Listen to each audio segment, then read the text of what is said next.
These are also fitted with a keep alive, which is the first time Auscision have ever done that as well.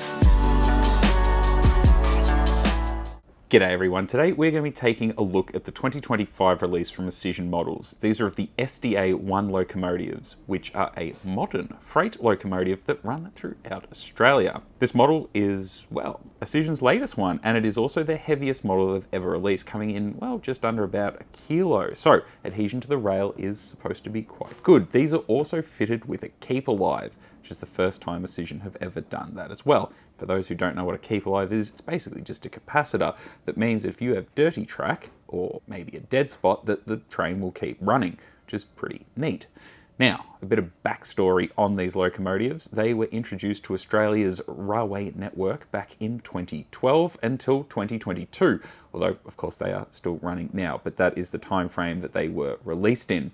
They are made in China and they are shipped over here for use on Australian railways for SCT currently and Cube Logistics.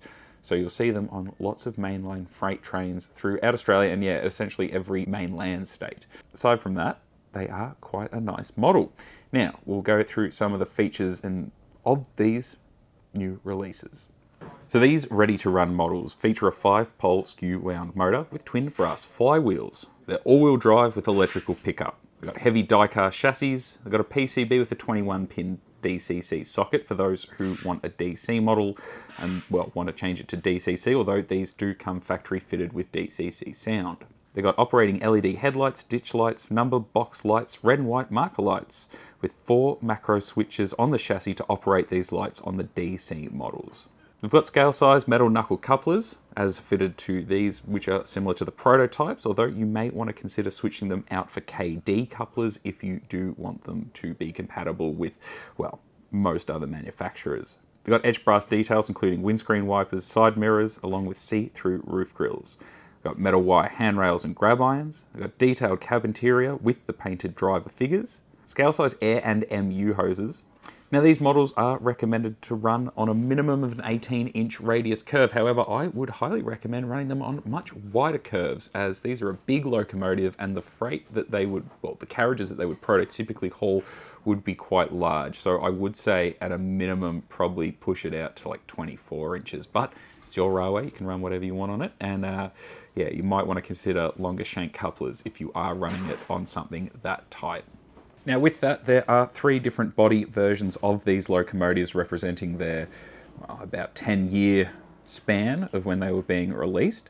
As well as that, you've got 6 different liveries. Now some of these have started selling out, so I think they probably will be quite a popular run. I think it should also be noted that this is, well, like I said, one of the first releases from Auscision which has got the keep alives in it, and because of that, and their new setup for that, these will not, the DCC models will not run on DC as per the previous models that they've released, where you could still use them.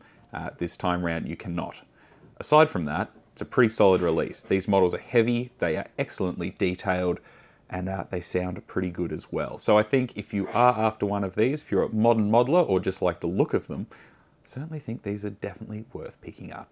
Anyway, thank you so much for checking out the SDA1 locomotives from Auscision.